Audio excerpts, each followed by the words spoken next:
أعوذ بالله من الشيطان الرجيم. بسم الله الرحمن الرحيم. يا أيها الذين آمنوا قوا أنفسكم وأهليكم نار وقودها الناس والحجارة صدق الله العظيم. అనంత కరుణామయుడ పరకృపాశీలుడైన మనందరి సృష్టి ప్రభు అల్లాహ్ శుభనామంతో ప్రారంభిస్తున్నాను. సోదరములారా, అయ్యలారా, మలారా, అస్సలాము అలైకుం వరహ్మతుల్లాహి వబరకాతుహు. సర్వలోక ప్రభువు, సర్వేశ్వరుడు, సృష్టికర్త అల్లాహ్ మనందరిపై కూడా శుభాలను, శాంతిని కురిపించును గాక. ఆమీన్. మనము సంతానం యొక్క హక్కులను గురించి తెలుసుకుంటున్నాము. ఏ విధంగా తల్లిదండ్రులు తమ బిడ్డలను పెంచాలి, ఏ విధంగా వాళ్ళను సాకాలి, వారి బాధ్యతలు ఏమిటి, హక్కులు ఏమిటి, ఈ విషయాన్ని గురించి నిన్న మనము తెలుసుకున్నాము. ఈ రోజున కూడా మరికొన్ని విషయాలు తెలుసుకోవడానికి ప్రయత్నం చేద్దాం.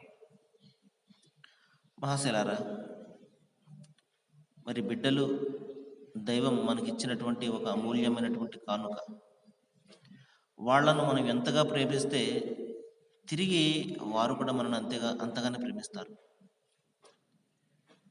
సహజంగానే బిడ్డలపై తల్లిదండ్రులకు అపారమైనటువంటి ప్రేమ ఉంటుంది. ఇది ఎవరు కూడా కాదనలేనటువంటి సత్యం. అయితే మరికొంతమంది ఉంటారు, కఠిన వైఖరిని అవలంబిస్తూ ఉంటారు. బిడ్డలకు ముద్దు చేస్తే, మరి మురిపం చేస్తే పాడైపోతారేమో అని అత్యంత కఠినంగా ఉంటుంటారు. అది వారి మనస్సులో తీవ్రమైనటువంటి ప్రభావాన్ని చూపిస్తుంది. ఒక వ్యక్తి దైవ ప్రవక్త, మహాప్రవక్త ముహమ్మద్ సల్లల్లాహు అలైహి వసల్లం వారి వద్దకు వస్తాడు. ఆ సమయంలో దైవ ప్రవక్త తన మనవణ్ణి ముద్దాడుతూ ఉంటారు. అప్పుడు ఆ వ్యక్తి అంటాడు, ఓ దైవ ప్రవక్త, మీరు కూడా పిల్లల్ని ఈ విధంగా ముద్దాడుతూ ఉంటారా? నాకు చాలామంది పిల్లలు ఉన్నారు, కానీ నేను ఎప్పుడూ కూడా వాళ్ళతో ఈ విధంగా మరి ఆడుకునే లేదు అనగానే దైవ ప్రవక్త అంటారు, దైవం నీ హృదయం నుండి కారుణ్యాన్ని తీసివేస్తే నేనేం చెయ్యను అంటారు. కాబట్టి బిడ్డలతోటి ఆడుకోవడం అనేది, వాళ్ళతోటి కాలం గడపడం అనేది, అది దైవం ప్రతి మనిషి హృదయంలో పెట్టినటువంటి ఒక కారుణ్యం, ఒక వాత్సల్యం. కాబట్టి మహాశలరా, ఆ అమూల్యమైనటువంటి ఆ రోజులు తిరిగి ఎంత మాత్రం కూడా రావు. మనం చూస్తుంటాం. చూస్తూ ఉండగానే చిన్న పిల్లలు పెద్దవాళ్ళుగా మారిపోతుంటారు. వాళ్ళు ఆ విధంగా పెద్దవాళ్ళు అయిపోతున్నప్పుడు తల్లిదండ్రులు అనుకుంటుంటారు, చిన్నప్పుడు ఎంత బాగుండేవాళ్ళు, ఎంతగా మేము వాళ్ళతో ఆడుకునేవాళ్ళము అని చెప్పేసి. ఈ విధంగా అమూల్యమైనటువంటి కాలము మరి ఒకసారి వెళ్ళిపోయిందంటే తిరిగి రాదు. కాబట్టి బిడ్డలు చిన్నతనంలో ఉన్నప్పటి నుంచే వాళ్ళతోటి మరి సమయాన్ని గడిపినప్పుడు, వాళ్ళతో ఒక బలమైనటువంటి బంధాన్ని ఏర్పరచుకున్నప్పుడు ఆ బిడ్డలు ఎంత మాత్రం కూడా ఆ తల్లిదండ్రుల యొక్క బంధం నుండి బయటకు రాలేరు. ఈ రోజున మనం చూస్తుంటాం, అనేక రకమైనటువంటి వ్యవహారాలు కానివ్వండి, ఇంకా చెడు మార్గాన్ని పట్టడం కానివ్వండి, దీనికి ప్రధానంగా కారణం ఏమిటంటే బిడ్డలు తల్లిదండ్రుల యొక్క ప్రేమకు నోచుకోకపోవడమే. మరి మహాశలరా, ఇంకా ప్రధానమైనటువంటి బాధ్యత ఏమిటంటే వాళ్ళను మంచి విద్యా బుద్ధులతోటి, మంచి నైతిక విలువలతోటి తీర్చిదిద్దడానికి మనము పూర్తిగా ప్రయత్నం చేయాలి. ఇప్పుడే మనము ఖురాన్ నుండి ఒక వాక్యాన్ని కూడా విన్నాం. అందులో దైవం తెలియజేస్తున్నాడు, మిమ్మల్ని మీ ఇంటి వారిని అభయంకరమైనటువంటి నరకం నుండి రక్షించుకోండి అంటున్నాడు. మరి దైవ ప్రవక్త కారుణ్యమూర్తి ప్రవక్త కూడా తెలియజేశారు, ఒక తండ్రి తన సంతానానికి ఇవ్వగలిగినటువంటి అత్యుత్తమ బహుమానము మరి ఉత్తమమైనటువంటి నైతిక విద్యా బోధనలే అన్నారు.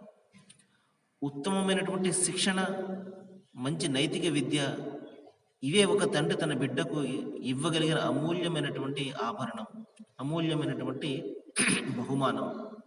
కానీ దురదృష్టవశాత్తు ఈ రోజున ప్రతి తండ్రి కూడా బిడ్డ కోసము చాలా చేస్తూ ఉంటాడు. ఆ బిడ్డ ఏమి కోరితే అది చేయడానికి ప్రయత్నం చేస్తూ ఉంటాడు. తన తాహతకు మించినప్పటికీ కూడా ఏదో విధంగా అప్పో సొప్పో చేసి ఆ బిడ్డ యొక్క కోరికలను తీర్చడానికి ప్రయత్నం చేస్తూ ఉంటాడు. అది ప్రాపంచిక కోరికలు మాత్రమే. కానీ ఆ బిడ్డ ఈ విధంగా ఇన్ని కోరికలు తీర్చుకొని పెద్దవాడు ఏం చేస్తున్నాడు? తల్లిదండ్రుల యొక్క నిరాదరణ చేస్తున్నాడు. ఎందుకు ఈ విధంగా జరుగుతుందంటే ఆ తండ్రి ఆ బిడ్డకు అన్ని ఇచ్చాడు, కానీ నైతిక విద్య విలువలు అనేవి నేర్పలేదు, నేర్పే ప్రయత్నం కూడా చేయలేదు. తల్లిదండ్రుల బాధ్యత ఈ విధంగా ఉంటుంది, దైవంతో మన బాధ్యత ఈ విధంగా ఉండాలి, సమాజంపై మన బాధ్యత ఈ విధంగా ఉండాలి, ఈ విషయాలు ఏమీ కూడా అతనికి తెలియదు. మరి అలాంటప్పుడు ఆ బిడ్డ ఏ విధంగా ఒక మంచి వ్యక్తిగా మారతాడు?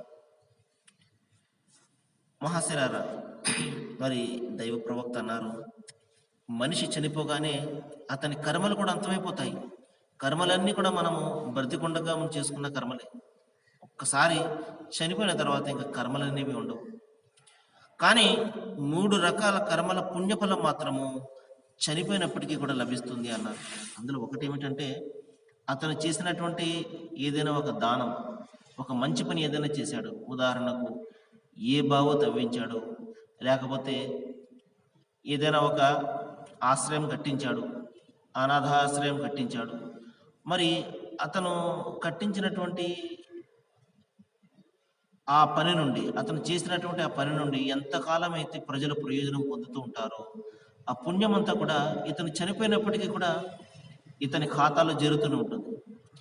ఇక రెండవది ఏంటంటే, అతను ఇచ్చినటువంటి విద్యను నేర్పడం అనేది ఇది చాలా అమూల్యమైనటువంటి మూలధనం లాంటిది.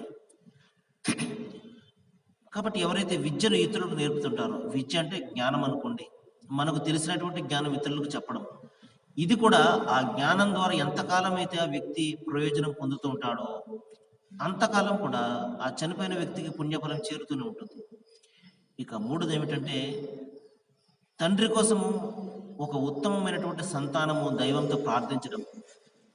ఓ దైవమా, నా తల్లిదండ్రులను నువ్వు కరుణించు, వాళ్ళ పాపాలను క్షమించు, వాళ్లకు మరి స్వర్గాన్ని ప్రసాదించు అని తల్లిదండ్రుల కోసము సంతానం చేసే ప్రార్థన. మరి సంతానము మన కోసం ఎప్పుడు ప్రార్థిస్తుంది? వాళ్లకు సరైనటువంటి నైతిక విద్య, ఉత్తమ విలువలు మనం నేర్పినప్పుడే. ప్రపంచం గురించి చెప్తున్నాము, ప్రపంచాన్ని ఏ విధంగా జయించాలి, ఏ విధంగా గడపాలో మనం చెప్తున్నాము, ఈ ప్రపంచంలో ఏ విధంగా నెగ్గుకు రావాలో చెప్తున్నాము.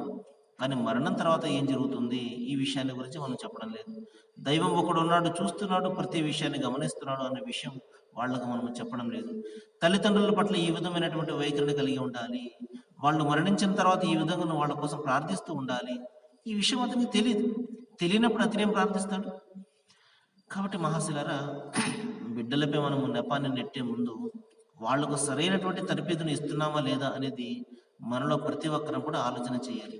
మనం ఏమీ నేర్పకుండా వాళ్ళు మనకు చేసేయాలి అంటే అది ఏ విధంగా సాధ్యమవుతుంది? మహాశిలారా, అందుకున్న దైవ ప్రవక్త తెలియజేశారు, మీ బిడ్డకు 7 సంవత్సరాలు రాగానే అతనికి ప్రార్థనను నేర్పండి అన్నారు. నమాజ్కు తీసుకురండి అతన్ని. అతను 10 సంవత్సరాలు వస్తే, మరి అతను లేవకపోతే కొట్టేనా లేపి మీరు ప్రార్థనకు తీసుకురండి. దైవం ముందు అతనిని నమాజు చేయించండి, ప్రార్థన చేయించండి, ఆరాధన చేయించండి. తద్వారా అతనిలో దైవభీతి పుడుతుంది, పాపభీతి పుడుతుంది.